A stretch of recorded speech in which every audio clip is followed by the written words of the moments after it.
الحمدللہ رب العالمین والعاقبۃ للمتقین وعلی آلہ واصحابہ اجمعین اما بعد فاعوذ باللہ من الشیطان الرجیم بسم اللہ الرحمن الرحیم یا ایہا الذین آمنوا اتقوا اللہ وکونوا مع الصادقین منّا علینا ربنا اذ بعث محمدا ایدہ بیدنا ارسلہ ممزدا دائما صلو علیہ سرمدا یا غوث اعظم بمنے بے سر و ساما مدد قبلہ دین مدد کعبہ ایمان مدد بگرداب بلا افتاد کستی ضعیفانوں سکستارا تپستی بحق خواجہ عثمان ہارون مدد کن یا معین الدین چشتی مدد کن یا معین الدین چشتی مدد کن یا معین الدین چشتی۔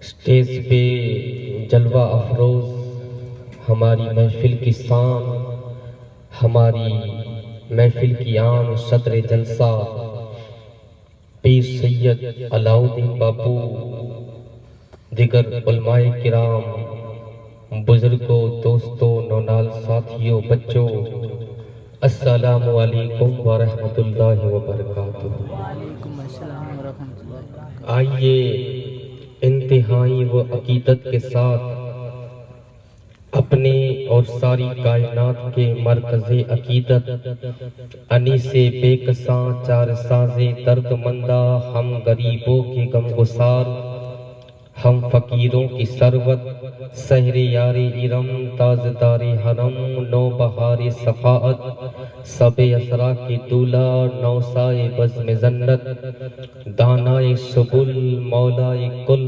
ختم رسول، خسرو کھوبا، سیاہ لامکا، وضح کن فقا، در اللہ مکمون، سر اللہ مخزون، عالم ما کانا وما یکون، آب و گل انبیاء، جان و دل اصفیاء، مطلع سیادت، مقتر سیادت، خلاصۂ کائنات، فقر موجودات، جناب احمد مصطفیٰ محمد مصطفیٰ ارواح نافدہ صلی اللہ تعالیٰ علیہ وسلم کی بارگاہ بے کس پناہ میں اپنی غلامی کا ثبوت دیتے ہوئے بآواز بلند ایک مرتبہ درود و سلام کا ہدیہ پیش کرے اور پڑھیے بآواز بلند: اللہم صلی اللہ و سیدنا و نبینا و صفینا و حبیبنا و مولانا محمد بارک وسلم صلو علیہ الصلاۃ والسلام علیکہ یا رسول اللہ، الصلاۃ والسلام علیکہ یا حبیب اللہ وعلی آلک و اصحابک یا نور اللہ صلی اللہ تعالی علیہ وسلم۔ نگاہ ولی میں وہ تاثیر دیکھی، نگاہ ولی میں وہ تاثیر دیکھی، بدلتی ہوئی ہزاروں کی تقدیر دیکھی، اور جس کو جو ملا ہے، جس کو جو ملا ہے وہ اپنے اپنے مقدر سے ملا ہے، جس کو جو ملا ہے وہ اپنے اپنے مقدر سے ملا ہے، ہمیں تو مقدر بھی غوث و خواجہ کے در سے ملا ہے، ہمیں تو مقدر بھی غوث و خواجہ کے در سے ملا ہے، تیرے کرم سے میرے چمن میں بہار ہے خواجہ، تیرے کرم سے میرے چمن میں بہار ہے خواجہ، تو میرا چین ہے میرا قرار ہے خواجہ، غریبی اس لیے دامن میں لیا بیٹھا ہوں، غریبی اس لیے دامن میں لیے بیٹھا ہوں، سنا ہے تجھ کو غریبوں سے پیار ہے خواجہ، سنا ہے تجھ کو غریبوں سے پیار ہے خواجہ۔ میرے پیارے عزیز دوستو، آج کی یہ بابرکت محفل حضور سیدنا غریب نواز معین الدین ازمیری چشتی سنجری ہند کے بادشاہ کے تعلق سے چھٹی مبارک کے موقع پہ غریب نواز کی یاد میں منائی جا رہی ہے۔ بس دعا کریں کہ اللہ کریم حضور کی نالین کے صدقے آج کی ہماری اس محفل کو اپنی بارگاہ میں قبول و منظور فرمائے، اور آج کی یہ محفل کے صدقے توفیل مولا اس محفل کو ہمارے لیے بخشش کا ذریعہ بنائے۔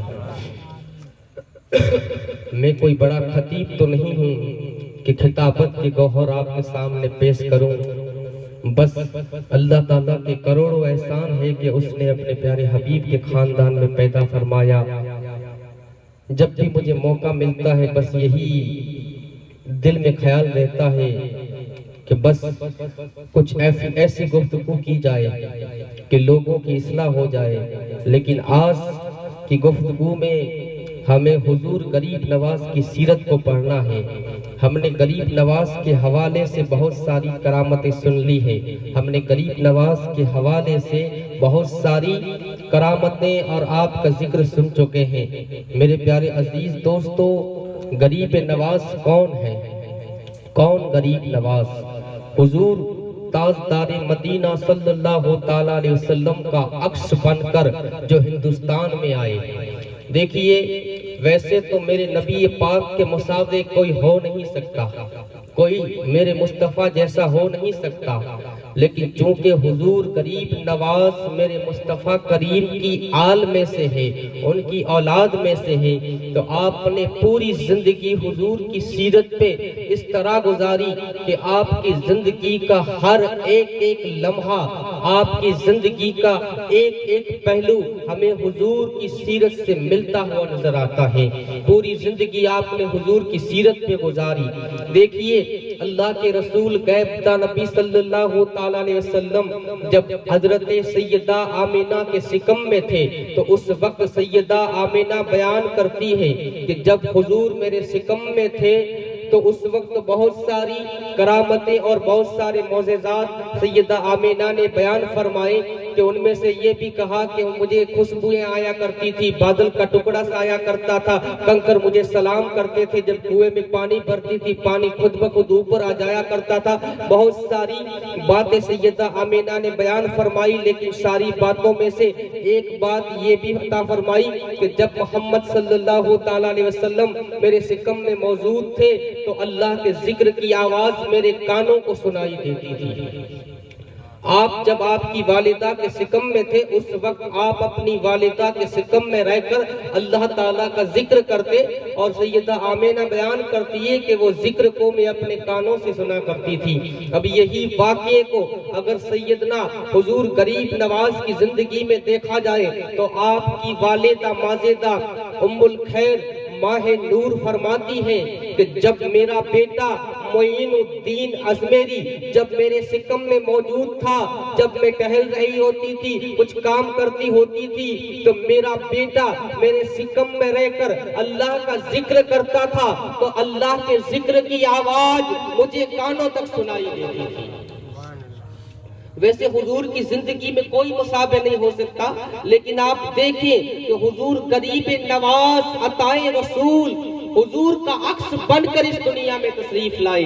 آپ دیکھیں جب میرے مصطفیٰ کریم کو بچپنے کے عالم میں جب دائی حلیمہ آپ کو لینے کے لیے آئی تو اس وقت حضرت دائی حلیمہ فرماتی ہیں کہ میرے سینے تو خشک ہو چکے تھے، میرے سینوں کے اندر دودھ ختم ہو چکا تھا، اور جب میں حضرت عبداللہ کے گھر پہنچی اور جب پہلی نظر وہ محمد صلی اللہ تعالیٰ علیہ وسلم وہ سونے پہ پڑی تو میں بے چین ہو گئی، بے قرار ہو گئی، اور میں جب ان کو چہرے کو دیکھی تو میں تکتی ہی رہ گئی اور میں ان پہ فدا ہو گئی، اور بنا اجازت میں نے انہیں اٹھا لیا اور اپنے سینے سے لگا لیا۔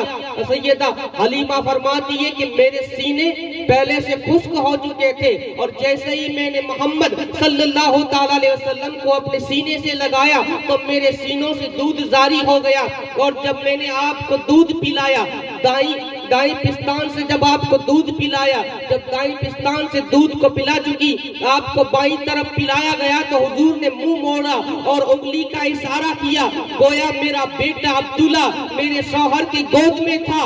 حضور نے بچپن میں اعلان کیا کہ ماں وہ میرا رضائی بھائی ہے، اب اس کے حصے کا دودھ اسے بھی لایا جائے۔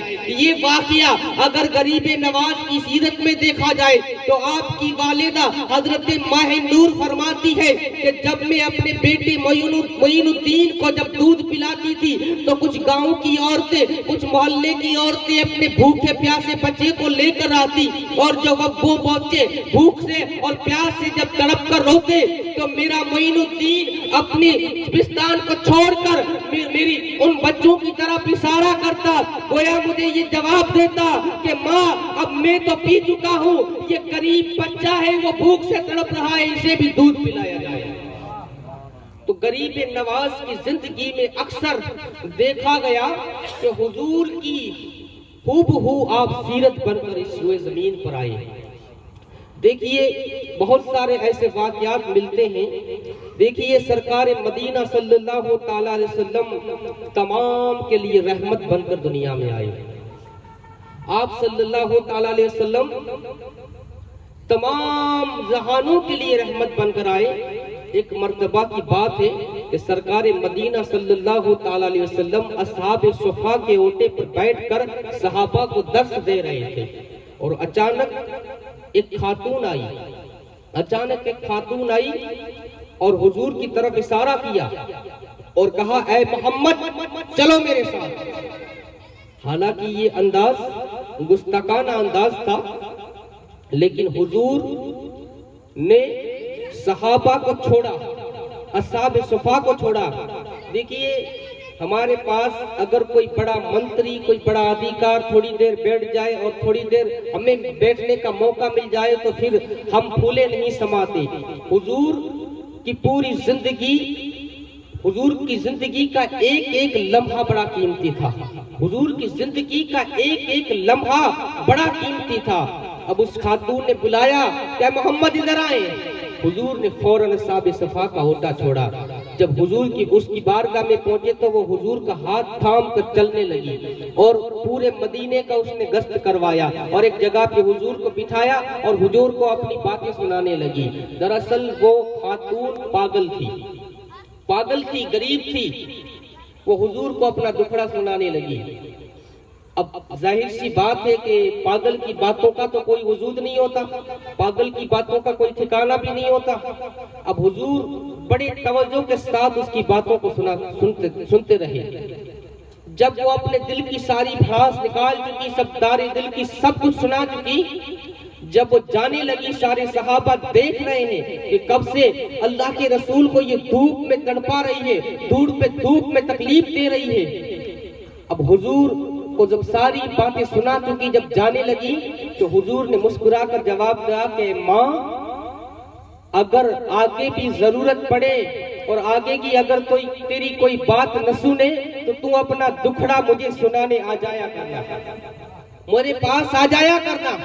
صحابہ عرض کرتے ہیں یا رسول اللہ ہمارے ماں باپ آپ پہ قربان، یا رسول اللہ یہ تو پاگل تھی، پاگل، اور اس کی باتوں کا کوئی ٹھکانہ نہیں، یہ کون سی بات کہاں کرتی ہے، کون سی بات کیا کرتی ہے، یہ پاگل ہے، اس کا دماغ ٹھکانے نہیں، حضور اس کی کوئی نہیں سنتا، یہ غریب اور پاگل ہے۔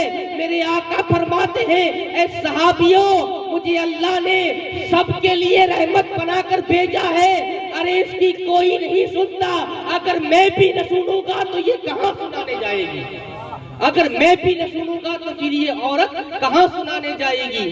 تو اس لیے میں نے اسے کہا کہ جب بھی ضرورت پڑے تو اپنا دکھڑا میرے پاس سنانے آیا کرتا۔ دیکھیے یہ میرے مصطفیٰ کریم کی کرم نوازی تھی، ایک غریب پاگل عورت کے لیے آپ نے اتنا وقت دیا۔ اب یہی پہلو اگر غریب نواز کی سیرت میں دیکھا جائے، میرے غریب نواز کی سیرت میں اگر یہ پہلو دیکھا جائے تو سرکار غریب نواز کی بارگاہ میں ایک کسان آیا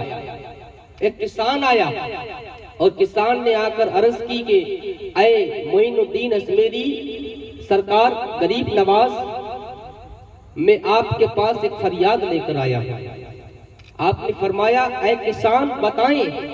دیکھیے آج غریب کسانوں کو کوئی نہیں سنتا ہے، بیچارے کئی دنوں سے بیٹھے ہوئے ہیں نا، آج کون سن رہا ہے غریب کسانوں کی؟ غریب کی کوئی نہیں سنتا، لیکن مصطفیٰ کریم کے غلاموں کی یہ شان نہیں ہے۔ صرف نماز روزہ یہ عبادت نہیں ہے، صرف یہی اسلام میں نہیں ہے۔ دیکھیے اللہ والوں نے کس طرح دین کی تبلیغ کی ہے۔ کہا کہ آپ کے مرید کا جو مرید ہے سلطان التمس بادشاہ دلی کا، جو قطب الدین بختیار کا مرید ہے، اس کے کارندوں نے میرے پر ٹیکس زیادہ لگایا ہے۔ حضور میں چاہتا ہوں کہ آپ میری سفارش کریں، آپ حضور میری سفارش کریں، میں غریب آدمی غریب کسان اتنا ٹیکس نہیں ادا کر سکتا۔ اگر آج ہمارے پاس کوئی آ جائے اور اگر ہم اس کے لیے بھلا بھی کریں تو کم سے کم کتنا کریں گے؟ ہم فون کر کے بتا دیں گے بھائی فلاں اپنا آدمی اس کا ٹیکس کم کر دینا، یہ کر دینا۔ لیکن حضور نے کہا نہیں کسان چلو میں تمہارے ساتھ چلتا ہوں۔ اور حضور غریب نواز نے وہ کسان کا ٹیکس معاف کروانے کے لیے اجمیر معلیٰ سے دلی تک کا سفر پیدل طے کیا، دلی تک کا سفر پیدل طے کیا۔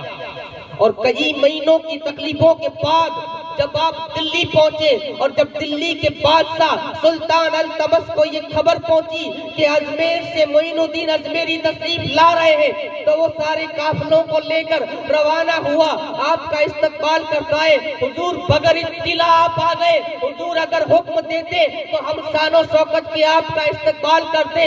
غریب نواز فرماتے ہیں اے بادشاہ میں آج کوئی اور کام نہیں، میں اپنا کام لے کر آیا ہوں، اور جب اپنا کام لے کر آتے ہیں تب کوئی شان و شوکت کی ضرورت نہیں ہوتی۔ فرمایا حکم کرے حضور میرے لیے کیا حکم ہے؟ تو آپ نے فرمایا دراصل یہ جو کسان ہے تمہارے غلاموں نے، تمہارے کارندوں نے، تمہارے لوگوں نے اس پر ٹیکس زیادہ کر دیا ہے۔ کہا حضور اتنی ہی بات تھی، اگر اس نے آ کر آپ کا نام دیا ہوتا تب بھی کام ہو جاتا، تب بھی کام ہو جاتا۔ اگر آپ نے کوئی چٹھی لکھ کر بھیج دی ہوتی تب بھی کام ہو جاتا۔ حضور آپ کو اجمیر سے چل کر آنے کی تکلیف اٹھانے کی ضرورت کیا ہے؟ میرے مصطفیٰ کریم کے غلاموں غریب نواز جواب دیتے ہیں کہ بادشاہ میں جانتا ہوں کہ اگر یہ کسان میرا نام بھی لیتا تب بھی اس کا کام ہو جاتا، اگر یہ میری چٹھی کو بھی لے کر آتا تو بھی اس کا کام ہو جاتا، لیکن میں پیدل چل کے اس لیے آیا ہوں کہ جتنی دیر میں پیدل اس کے ساتھ چلا تو جتنی خوشی سے آج ملی ہے وہ کسی سے کم میسر ہوتی، یہ خوشی سے کم میسر ہوتی۔ اور آپ نے فرمایا کہ لوگوں کے دلوں کو خوش کرنا، اللہ کے رسول نے فرمایا کہ جس نے لوگوں کے دلوں کو خوش کر دیا اس نے اللہ کو خوش کر دیا ہے۔ اور آپ نے فرمایا کہ بادشاہ آپ جانتے ہیں کہ کسی کی مدد کے لیے اس کے ساتھ چلنا، اللہ تبارک تعالیٰ حضور کی حدیث ہے کہ کسی کی مدد کرنے کے لیے اگر اس کے ساتھ چلا جائے تو اللہ تبارک تعالیٰ ایک ایک قدم پر مسجد نبوی میں 2 مہینوں کا اعتکاف کا ثواب عطا فرماتا ہے۔ آپ فرماتے ہیں کہ یہ ثواب مجھے کب ملتا، یہ ثواب مجھے کب ملتا؟ تو یہ غریب نواز کی سیرت ہے دوستو، کہ غریب نواز نے ہندوستان میں آ کر کوئی اونچ نیچ اور کوئی بھید بھاؤ نہ کی، سب کو ایک سمان رکھا، سب کو اتنی توجہ دی۔ میرے پیارے عزیز دوستو انسانوں کی عزت کیا کریں، انسانوں کے دل کو خوش کیا کریں، کیونکہ انسانوں کا دل جب آپ خوش کرتے ہیں تو پھر رب خوش ہو جایا کرتا ہے۔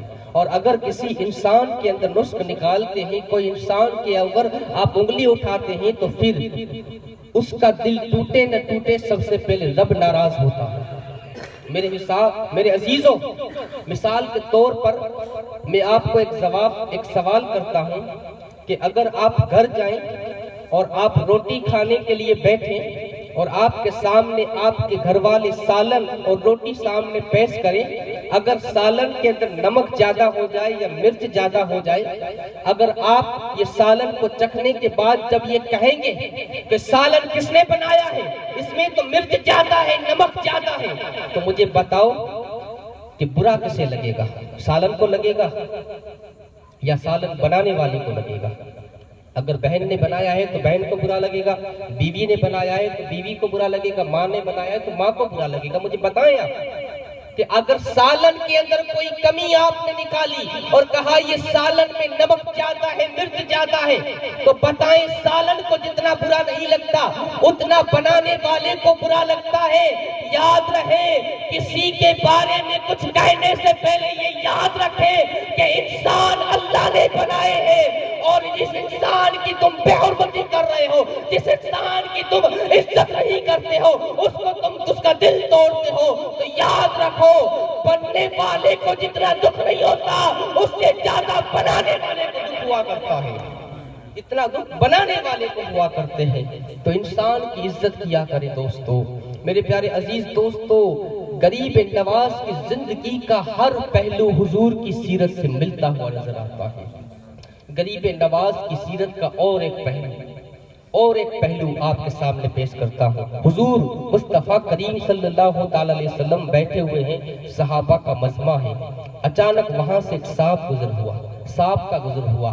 اب جانتے ہیں جب بھی کوئی سانپ نظر آئے تو اسے اسلام میں مارنے کا حکم ہے نا، مارنے کا حکم ہے، جو ایذا پہنچاتا ہے ایذا من قتل، اسے قتل کرنے کا حکم ہے۔ جب صحابہ نے اسے مارنا چاہا تو حضور نے کہا ٹھہرو، اسے آنے دو۔ سارے لوگوں نے راستہ دے دیا، وہ حضور کی بارگاہ میں آیا اور پونچھ کے پل بیٹھ کر حضور کو کہنے لگا۔ اب حضور نے اس پر کان کی توجہ دی، حضور کان پر توجہ دیتے ہیں، وہ حضور کے کان میں کچھ کہتا ہے۔ تھوڑی دیر حضور اس کی بات کو سنتے ہیں، پھر حضور اپنے انداز میں اس کو بات کرتے ہیں۔ آج کل کے لوگ کہتے ہیں حضور عربی نہیں جانتے، حضور اردو نہیں جانتے، حضور یہ نہیں جانتے، حضور لکھنا نہیں جانتے۔ ارے نادان، میرے نبی پاک کو اللہ نے ساری نعمتوں سے نوازا ہے اور دونوں جہان کے لیے رحمت بنا کر بھیجا ہے۔ ارے میرے نبی تو کنکر کی زبان بھی جانتے ہیں، پتھر کی زبان بھی جانتے ہیں۔ اب یہ سانپ حضور کے کان میں کچھ بات کر رہا ہے۔ حضور نے کچھ بات کی اور حضور نے جواب دیا، وہ واپس چلا گیا۔ صحابہ نے عرض کی، یا رسول اللہ، سانپ کو تو مارنے کا حکم ہے لیکن آپ نے اس سانپ کو کیوں چھوڑ دیا؟ آخر حضور یہ سانپ کیا کہنے آیا تھا؟ حضور آپ کی وہ سانپ کیوں اس نے آپ کے کان کے قریب اس نے آپ کو منہ رکھا؟ آپ نے اتنی توجہ سے اس کی بات کو سنی تو حضور فرماتے ہیں دراصل یہ ایک جنات تھا اور جنات میرے پاس ایک مسئلہ پوچھنے کے لیے آیا تھا، تو اس نے مسئلہ پوچھا اور میں نے اس کی انداز میں، اس کی زبان میں نے اس مسئلے کا جواب عطا کر دیا۔ یہ میرے حضور کی شان ہے کہ میرے نبی پاک جنات کی باتوں کو بھی سنا کرتے ہیں اور جنات بھی میرے حضور کے مرید ہوا کرتے تھے۔ اب یہی پہلو کو اگر غریب نواز کی بارگاہ میں دیکھا جائے تو دیکھیے، سرکار غریب نواز جب اجمیر میں پہنچے تو آپ کو طرح طرح کی تکلیفیں دی جانے لگی، ساری تکلیفیں دی جانے لگی۔ کہیں آپ کے لیے تیل بند کر دیا تو کبھی آپ کے لیے پانی بند کر دیا، کبھی آپ کے لیے یہ کر دیا وہ کر دیا، ساری تکلیفیں دی، ساری ایذائیں پہنچائی، لیکن کوئی معاملہ حل نہ ہوا۔ جے پال جوگی کے ذریعے بھی جادو کروایا، لیکن یہ بات میں آگے کرنے والا ہوں جادو کے حوالے سے۔ پہلے اس واقعے کو ملاحظہ فرمائیں کہ ہم کس کا ذکر بنا رہے ہیں، آخر میرے غریب نواز کی شان کیا ہے، میرے غریب نواز کا مقام کیا ہے۔ اجمیر والے جب سارے اپنے کارنامے کر چکے، جب تھک کر ہار گئے، تو اجمیر والے جب ہار جاتے تھے، کوئی معاملہ حل نہ ہوتا تھا، تو اس زمانے کے اندر اجمیر میں ایک دیو ہوا کرتا تھا، اصل میں وہ جن تھا جس کا نام تھا سادی دیو کے نام سے وہ بڑا مشہور ہوتا تھا۔ لوگ اس کی بارگاہ میں جاتے، اس کے پاس جاتے اور اپنی فریادوں کو عرض کرتے، اور وہ جوان لڑکیوں کی بلی کو لیتا اور پھر ان کی فریادوں کو پوری کرتا تھا۔ جب غریب نواز پہ سارے پیترے آزما لیے، کوئی عمل کا کوئی پیترا کام نہ آیا، تو سارے لوگ وہ سادی دیو کے پاس پہنچے، کہا اے سادی دیو، ہمارے شہر اجمیر میں ایک مسلمان آیا ہے، ایک معین الدین آیا ہے، وہ ہمارے یہاں اپنا دین پھیلا رہا ہے، ہماری تکلیف یہی ہے کہ تم اسے قتل کر دو، تم اسے ختم کر دو۔ وہ تو جنات تھا، وہ اتنا بڑا جنات تھا کہ جب ایک قدم اٹھا کر دوسرا قدم اٹھاتا تو اس کے قدم کی آواز سے پورے اجمیر کی دھرتی کانپ اٹھتی تھی، اتنا طاقتور وہ جنات تھا۔ وہ غریب نواز کے پاس آیا، اے معین الدین، تجھے یہ اعلان کیا جا رہا ہے، تجھے یہ خبر دی جا رہی ہے کہ تو اجمیر چھوڑ کے چلا جا۔ وہ جنات غریب نواز کی بارگاہ میں آیا، کہا اجمیر چھوڑ کے چلا جا۔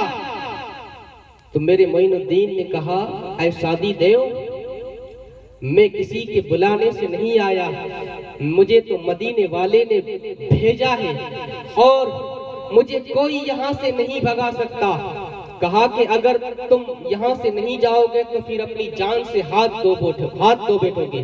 تو اس نے کہا، جب یہ کہا تو میرے غریب نواز نے کہا کہ اگر موت لکھی ہوئی ہے تو یقیناً آنی ہے، اگر موت نہیں لکھی تو اے سادی دیو سن لے، تو میرا ایک بال بھی باقا نہیں کر سکتا۔ بار بار بحث ہو رہی ہے، غریب نواز نے دعوت دی، اے سادی دیو ایک بات بتاتا ہوں، تیرے پتے کی بات ہے، تیرے فائدے کی بات ہے۔ کہا بات کیا ہے؟ کہا تو بھی کلمہ پڑھ لے، تو بھی کلمہ پڑھ لے، تیری تمنا پوری ہو جائے گی۔